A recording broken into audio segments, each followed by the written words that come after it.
ও আমার ছোট ননদ হাতে একটা কেক নিয়ে আসছে। কেন আসছে ভিডিওটা দেখলেই বুঝতে পারবে। তো হ্যালো ভিউয়ার্স, আমার ভিডিওতে তোমাদের সবাইকে স্বাগত। আগামীকাল 15 ডিসেম্বর আমাদের অ্যানিভার্সারি।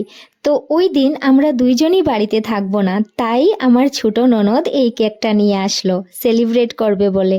যাই হোক, এতে আমি এবং ওর দাদা খুবই আনন্দিত হলাম। খুবই ভালো লাগলো প্রি অ্যানিভার্সারি সেলিব্রেশন করে। জানো, এই ছোট ছোট সেলিব্রেশনগুলো করার জন্যই পরিবারের প্রয়োজন, নয়তো মানুষ একাই থাকতো। আজকের এই প্রি অ্যানিভার্সারির অ্যারেঞ্জমেন্ট এবং ইনিশিয়েটিভ নেওয়ার জন্য আমার ছোট ননদকে অশেষ অশেষ ধন্যবাদ। অল্প সময়ের মধ্যে আমরা খুব আনন্দ করলাম। যারা যারা আমার ভিডিও দেখছো, আমাদের আশীর্বাদ করবে যেন আমাদের যুগ্ম জীবন খুবই আনন্দময় হয়। তো হ্যালো ভিউয়ার্স, আমার ভিডিও যদি ভালো লাগে লাইক করবে আর শেয়ার করবে আর কমেন্টে জানাবে কেমন হয়েছে। দেখা হবে পরের একটা ভিডিওতে। বাই।